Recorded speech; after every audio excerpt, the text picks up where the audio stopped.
Terry Bradshaw. This is it. Your last chance to win big money from Publishers Clearinghouse. There is just one day left to enter to win $5,000 a week forever on February 28th. Yep, you got to enter PCH.com before it's too late. Win and you get $5,000 a week for your life. Then after that, someone you choose to a new lifestyle that doesn't involve risk or rehab. I feel a little overwhelmed by the gravity of the place. It confirmed Jackson would take the seat of retired Justice Stephen Breyer, for whom she clerked. She said she could fill his seat, but not his shoes.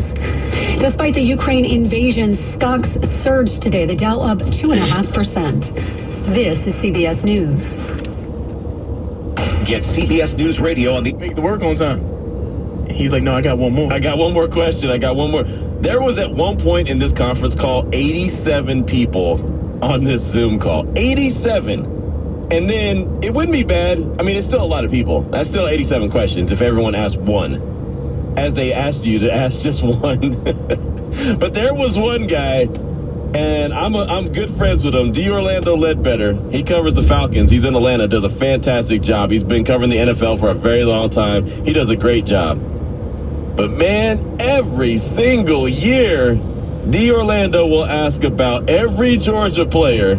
And we all know there's like 1,000 of them in the draft, right? It's like asking for an Alabama player. They're all there.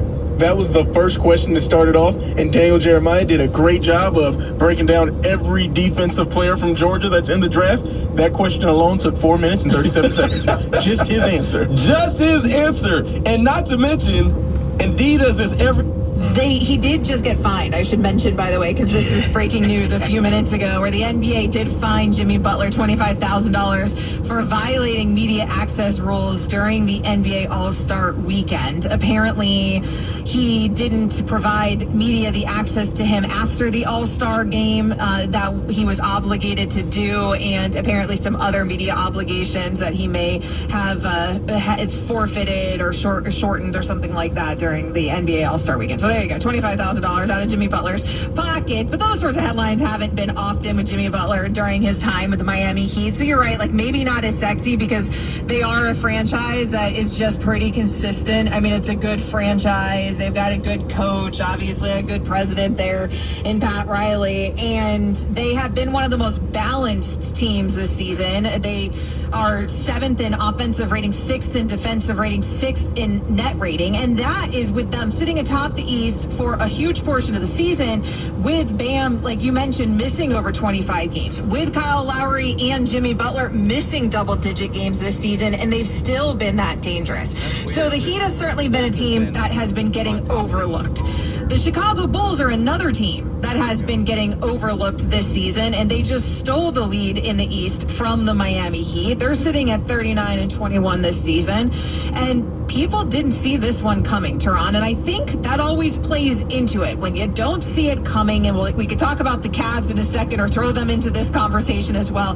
Like, when you don't see them coming, it takes a long time for people to kind of come around to the idea that this could actually be a legit thing. Yeah, and that's exactly what happened with the Hawks last year, if you remember. So, yeah.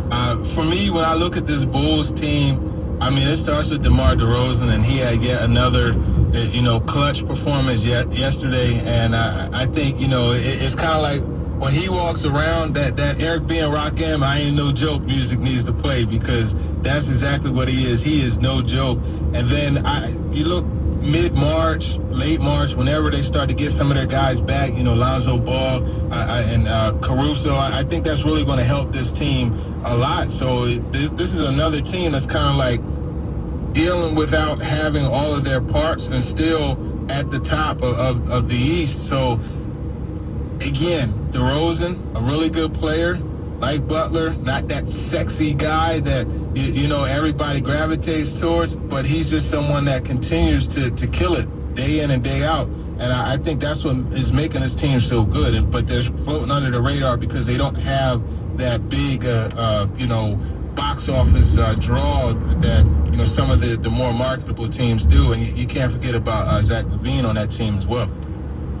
Yeah, it's funny to me when you mention Alex Caruso or Lonzo Ball being what your maybe championship aspirations hinge on, right? But those have ended up being very good pieces in Chicago, and everything has just been gelling for the Bulls in a way that we didn't anticipate. You certainly could not have anticipated, even if you believed